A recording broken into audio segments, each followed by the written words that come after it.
That was probably one of, if not the toughest day. I'm pretty sure that was the toughest day I've had as a coach. Before the accident happened was one of my best seasons ever. I was very motivated. It was a pretty regular and routine exercise that she was going through. We were doing step-ups on a box. That whole summer I was training and I wanted to get better and better. All of a sudden I see Yana kind of coming off the box a little bit different. I could tell that, it didn't look right. I came down to racket and my foot tripped up and I sat straight down with 135 pounds on my back. They were checking everything to see how much movement I was feeling, and one of the officers took the shoes off and he asked how it felt, and at that moment I realized that I was losing feeling on my legs. I remember there'd be times that I would get the kids up before the worker came in and get them dressed and get them ready, and I just enjoyed the fact that I was helping out and I felt like I was needed. A sense of purpose meant a lot to this young girl, growing up in a Bulgarian orphanage. The older you get, then the more you kind of realize that, the older I get, the harder it's going to be for me to get adopted, because a lot of families are looking for babies or toddlers, younger kids that they can grow into their family. Yana was born with cleft lip and palate, and surgery had failed to fix it. At 9 years old, the prospect of adoption was a long shot. But that's when an American family stepped in and chose her. It was exciting, yet bittersweet. I remember the actual day that they adopted me, and it was kind of heartbreaking because Bulgaria is all that I knew and the orphanage is all that I knew. And so to leave everybody there, I remember I was crying as the car was leaving the orphanage, and it was very hard, but at the same time I was very happy too, because it's I'm gonna get a better life in America. Her new life in Connecticut saw much growth. Yana had successful surgery, learned English, and was now a part of a loving family. Her early life struggles had also forged a competitive drive that translated onto the playing field. Yana excelled in sports and was given an opportunity to compete in the javelin at Liberty University. She put in the work and she found success. But then came that fateful day. Yana's back injury was unstable, so she was transported to UVA Medical Center for surgery. The doctors were telling my athletic trainer and the coaches that it wasn't looking good. I wasn't going to be able to come back walking from it because of how bad it was. In spite of the dire warnings, Yana held out hope, and she would cling to her faith. During that whole time, I never felt alone. I never felt like I was doing this on my own, because the athletic trainer, Mary, was there, the coaches were there, everybody was just praying, and even the whole school was even praying because they heard about my accident. Surgery was a success, and Yana's first glimpse of hope began with a wiggle.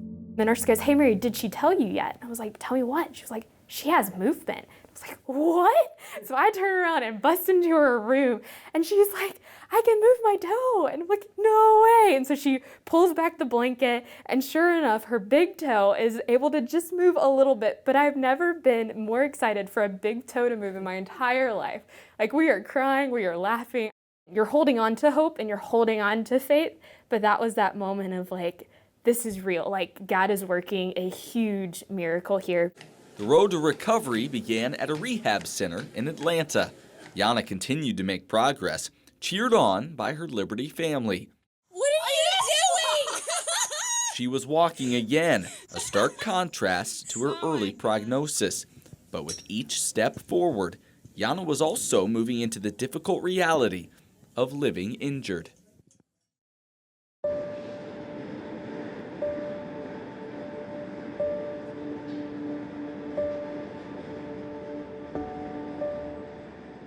Within this past year, I would say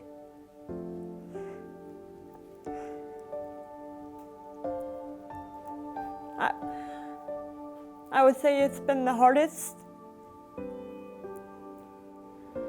When it first happened, it was easy to talk about God, and it was easy to share that all that God's done in my life, and knowing that, okay, I'm gonna be able to come out of it. But then after I came back, and the last 4 or 5 months has not been easy, because I'm now able to walk, I'm able to do everything, but at the same time, I'm in a lot of pain. And the rest of my life, I know. Living each day with the physical struggles and the memories of what had been. Some days are easier than others, but when it is the hard days, it's reminding me of how much I've lost. But I'm also reminded that I'm still growing, and I'm growing in Christ, and no matter how many times I fail in honoring God or giving it all to God, that He's still there for me. Faith in the middle of the storm.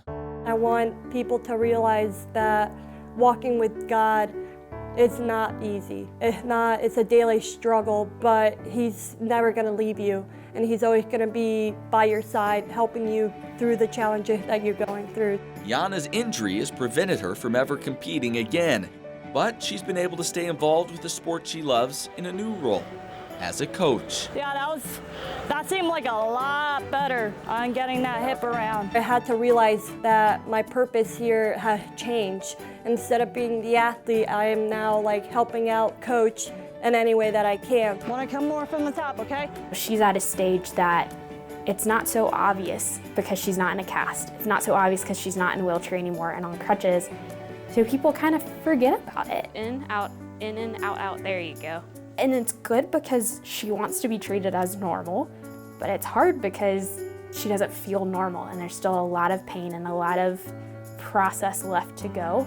An enduring reminder of the past, but through her struggle, Jana looks forward and sees the greater purpose. To reach others for Christ. So any way that I can reach others through my story is what I want to do, and I want to be an encouragement to people.